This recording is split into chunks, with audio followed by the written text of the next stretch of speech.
अस्सलामु अलैकुम वरहमतुल्लाहि वबरकातुहू। अल्हम्दुलिल्लाहि रब्बिल आलमीन, अल्लाहुम्मा सल्लि अला मुहम्मद व अला आलि मुहम्मद। आज की इस नशिस्त में हम एक अजीम सहाबी रसूल मुखय्यरीक नज़री इसराइली, उनकी सीरत के बारे में तज़किरा करेंगे या उनकी लाइफ या शहादत का आपको बताएंगे, उनकी ग्रेटनेस का आपको बताएंगे।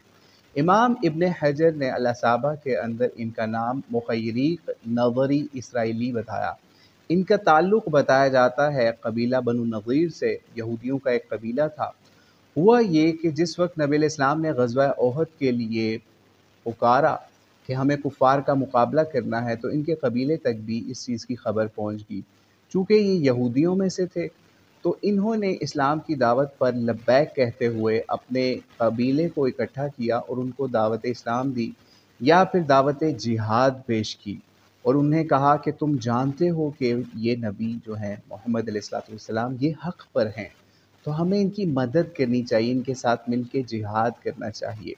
लेकिन उन सब ने इनकार किया और बड़ी चालाकी के साथ एक ये बहाना पेश किया यहूदियों ने कि आज तो हफ्ते का या सैंचर का दिन है, तो हफ्ते वाले दिन तो हम लोग बैठते हैं, हम कोई काम नहीं करते।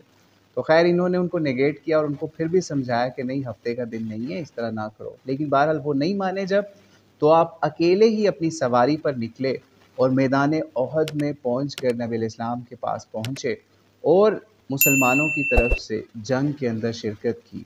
जंग बहुत पीक पर जब पहुँची तो आपको बहुत ज़्यादा ज़ख्म आए, और उन ज़ख्मों की ताब ना लाते हुए आपने जाम शहादत नोश किया। और इससे पहले ये भी बताया गया कि जब आपकी शहादत से पहले आपने नबी इस्लाम को अपना तमाम माल या अपने तमाम या 7 बागात या 7 बाग नबी इस्लाम को मुखय्यरीक रज़ियल्लाहु तआला अन्हु ने गिफ्ट किए और कहा कि ये सब आपके लिए है, आप जिस तरीके से चाहते हैं इनका इस्तेमाल कीजिए, मेरे माल और दौलत का, मेरी जायदाद सारी आपके लिए वक्फ़ है।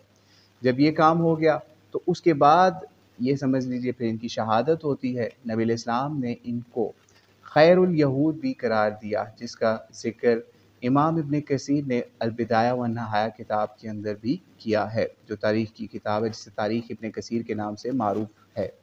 तो बहरहाल नबी इस्लाम ने इनकी तारीफ़ भी की, और इसी तरीके से एक मरतबा आपने 3 सहाबा की, 3 ग्रेट सहाबा की तारीफ़ इस तरीके से भी की कि मुखय्यरीक यहूद में से सबकत ले जाने वालों में से है, और दूसरे जो हैं सलमान या सुलेमान, ये फ़ारसियों के अंदर से सबकत ले जाने वाले हैं, यानी इन्होंने इस्लाम सबकत ले जाकर कबूल किया फ़ारसियों में से।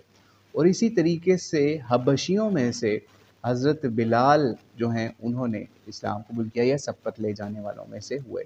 ये रवायत भी अल-असाबा के अंदर इमाम इब्न हजर अल-अस्क़लानी ने तारीख़ी हवालों के साथ नोट करवाई है या की है। तो बहरहाल हमने सोचा कि मुखय्यरीक एक समझ लीजिए बहुत अननोन सहाबा के अंदर जाने जाते हैं, या बहुत कम लोग इनका ज़िक्र करते हैं या जानते हैं, तो हमने सोचा इनकी ग्रेटनेस आपको बताएं।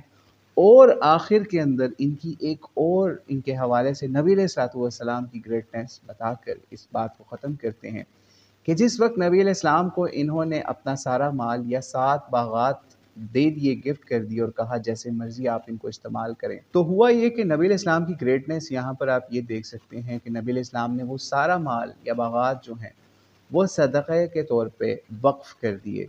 दरअसल जब आप वक्फ़ करते थे या सदका कर देते थे, उसका मतलब ये होता था कि उसमें से नबी अलैहिस्सलाम खुद भी ले सकते हैं, या अपने अहलो अयाल पे ख़र्च कर सकते हैं, या सहाबा के ऊपर ख़र्च कर सकते हैं।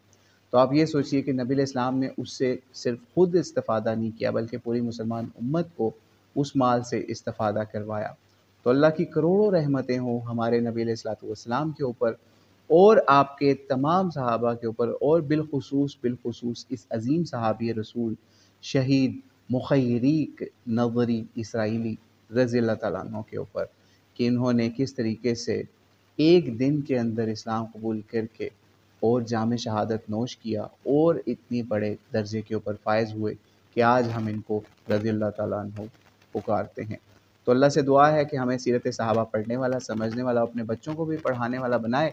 और इस सिलसिले में हम आपको एक किताब भी रेफ़र करेंगे। ये किताब है अल-असाबा फ़ी तमीज़ सहाबा। آپ یہ کتاب ضرور لیں، اور جن لوگوں کے پاس نہیں ہے وقت یا اس کو خریدنے کے پیسے، تو وہ اس کو آن لائن بھی ڈاؤن لوڈ کر کے اس میں سے صحابہ کی جو بھی کارگزاریاں یا ان کی لائف ہے اس کو پڑھ سکتے ہیں، تاکہ آپ کے ایمان میں اضافہ ہو اور آپ کو پتہ چلے صحابہ کیا تھے اور آج ہم کس لیول پر گرے ہوئے ہیں۔ واللہ عالم بالصواب۔ السلام علیکم ورحمۃ اللہ وبرکاتہ۔